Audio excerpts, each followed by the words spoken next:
What is going on, guys? Today is the day that we go over all of my Nintendo consoles that I've collected throughout the years, from the very beginning, from Game Boy Color all the way up to Nintendo Switch, the different Switches I have, different Advance, SPs, DSs, 3DSs, all that. I'm pretty excited to show y'all. It's kind of one of my prized possession collections because they're getting much harder to find these days, and they're going way up in price. Unfortunately, it sucks because I'm the type of person I like to have a couple 3DSs in case one of them goes bad and I gotta get them repaired.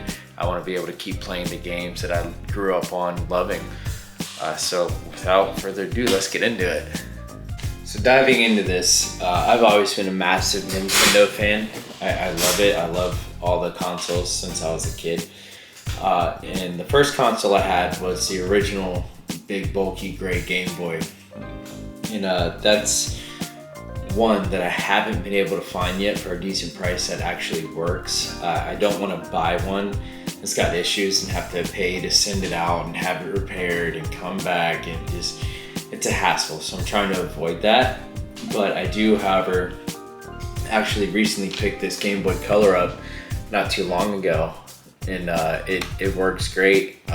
Still runs off original speakers, original systems in it, and everything. It's pretty mind-blowing, honestly. And moving on from that, I ended up getting a Game Boy Advance, the green emerald version. This I found, I believe it was on OfferUp, or there's Pokemon Leaf Green in that too, which is also an original cartridge. It's not a modified, refurbished, or anything like that. I believe I got this off of Facebook Marketplace, or it may have been my local game store that had it. But it was a good pickup. I then picked up this Advance SP. As you can see, this piece needs to be replaced. When I bought it, it wasn't like that. And then one day it just came off. I don't know if it was just like dried out and it just was fragile and chipped because of age, but it works. All these work, actually, surprisingly. But I also ended up picking up another Advance SP here recently, and this one works as well. This has a copy of Pokemon Fire Red in it, and it's pretty clean. There's just minimal damage here, nothing too crazy. Came with the charger, but it would be my second charger though. But you can find Advance SP chargers pretty cheap on Amazon these days, because they just refurbish them, remake them, aftermarket, third-party stuff. After that, I ended up getting this DS Lite when they started coming out, which this still works as well. One thing I do need to adjust on it though is I need to have the screen adjusted because it gets that little flop in it. So I gotta have that tightened or have the springs replaced in it. I'm not really too sure where to get that done at, honestly, but it is what it is. I also found this 2DS at GameStop one day. I wasn't even looking for it. I knew it was on my list of consoles that I needed to get down the Nintendo line, because eventually I want one of every single Nintendo console. Handheld console at least, and I want to put it on display in my game room. But it's in pretty clean shape. It works really good. It's clean. There's no damage to it. Obviously, doing this, it gets a little awkward. Your hands start cramping. Not my favorite model, but as a collector, I want to have it in my collection. I came with the charger. Unfortunately, you know, the Nintendo eShop isn't a thing anymore.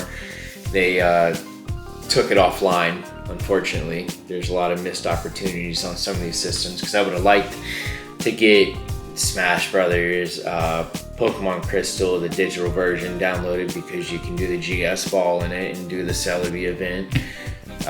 But you know, it's what it is. I have all that on one of my 3DSs, but not all of them.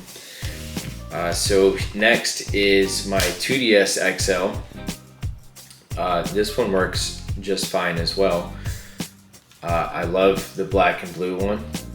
Blue is actually my favorite color, so being able to find this was actually pretty cool. I got this off of somebody on Facebook Marketplace. I picked it up for, at the time, I believe it was probably $80, I believe, for this. And the 2DS XLs are going for much more than $80 these days. But, you know, moving on to my first 3DS XL.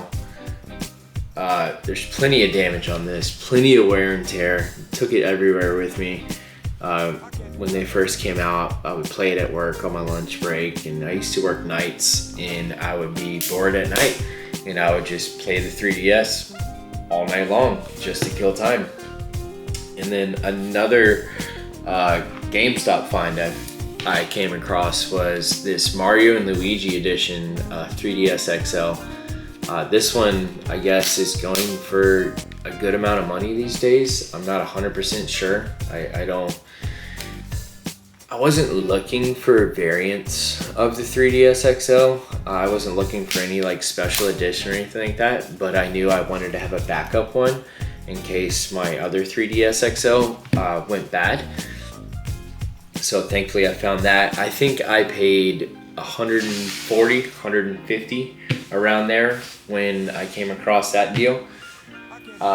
Next is I bought a Switch Lite when they came out, because the regular old school Switch, the first gen, the batteries, as many people know, would die so quickly if you took them off the dock, and it made it hard to like just go around, travel and play and do what you want to do without being close to a charging port.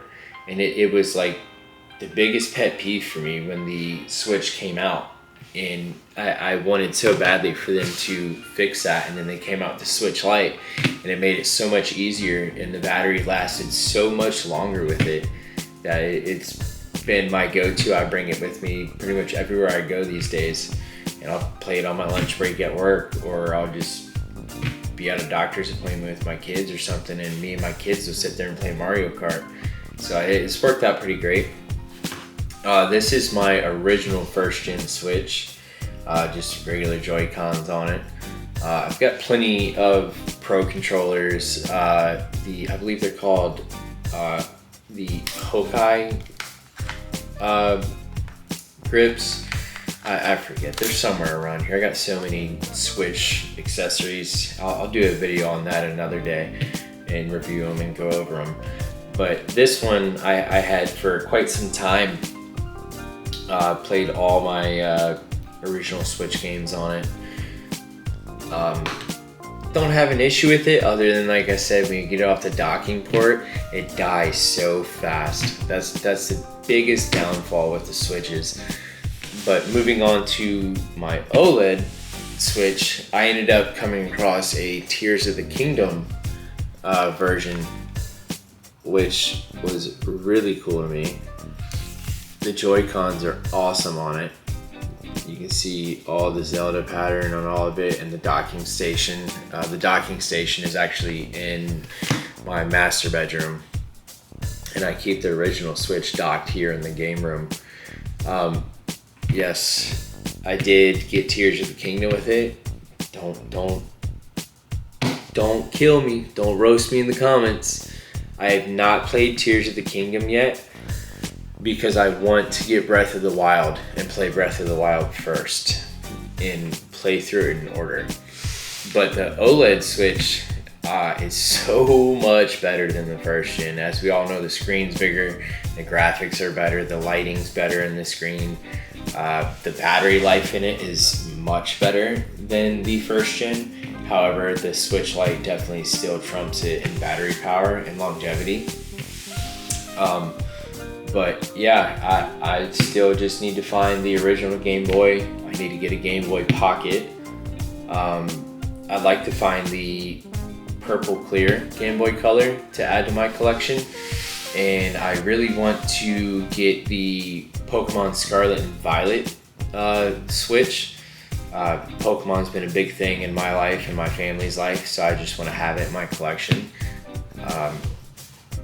But stay tuned, and we'll come across and we'll go hunting for it. We'll go out and we'll get it, and I'll show you guys what it looks like and everything about it, with the whole docking station, with Koraidon and Miraidon on it. It's an awesome Switch. I love it. That's gonna be it for today, though, guys. Just a quick little collection video. But until I see you guys again next time, keep the pages turning.